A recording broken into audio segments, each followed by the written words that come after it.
to turn the corner. Maybe they found something. Paul Pogba, of course, sensational in that second half. He was not today. He was dreadful. Dragged off after 57 minutes. Mourinho had this to say about it. I wanted to give more width, and Paul had a yellow card. And before the substitution, he had a situation, not for a second yellow card, but we never know in football. He continued to say the way the referees react, and Paul's game was complicated like many others. This was weird today, Jules, because it felt it was all set up for United to go out there and put 5 or 6 past West Brom and start thinking about next season and start building towards that, and of course keep the momentum going ahead of the FA Cup semi-final. Yet all the positives that they gained after that victory against City are all pretty much now down the toilet, aren't they?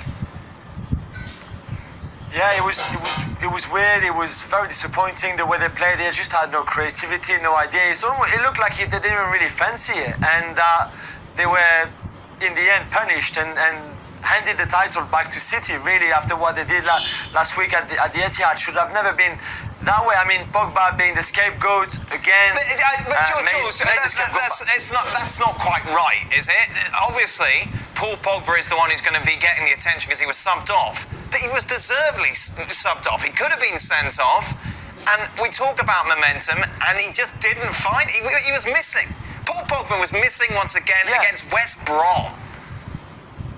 But so was Alexis Sanchez, and so was Romelu Lukaku, and so was so many as well. So it's not just Paul Pogba. And I understand after what he did against City, and Mourinho in the week talking about the consistency that Pogba has to show. And I'm the first one to say, as much as I love him, he lacks that consistency this season, and that's just not good enough.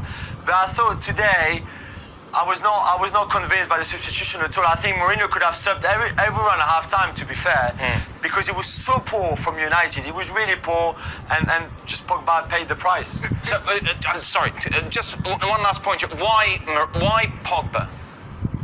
Every time?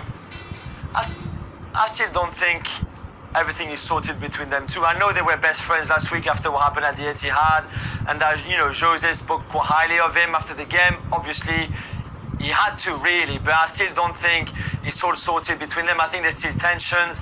There's still probably a lot of aggro, I think, between them two, and I'm still not sure that Pogba and Mourinho really see eye to eye, and for me it's still an issue, and it will be an issue next season if they don't sort out somehow. The thing for me is, and Jules says, speaking about Paul Pogba's inconsistency, Manchester United have been inconsistent throughout the course of the season, in my opinion.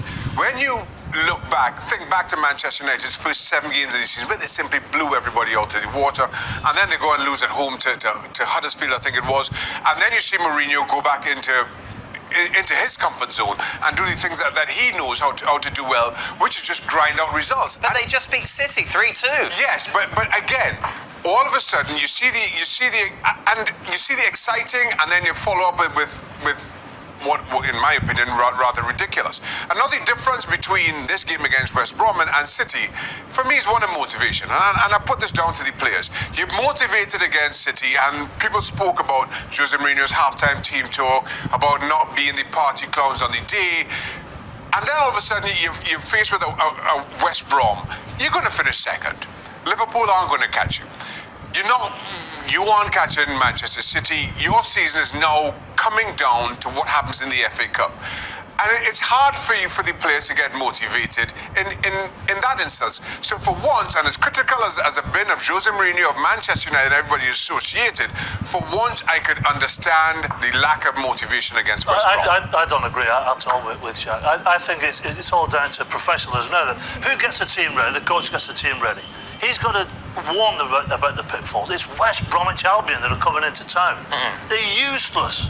If you come out of the blocks with what you've got, you can blow them away. As we said on Friday, they should have blown this team away in 30 minutes. Then you can bring all your subs and do whatever. But it's up to Mourinho to point out the pitfalls of coming in with a lackadaisical attitude, which is what they did. What about his team selection? Mata and Sanchez are out wide. The service they didn't get any width. They played right into the hands of West Bromwich Albion because they were going through the middle. So who's going to take the blame here? I think everybody has some part of the blame to take here, because that is unprofessional, it's unacceptable, and all the fans will leave in Old Trafford. They couldn't wait to get in the cars.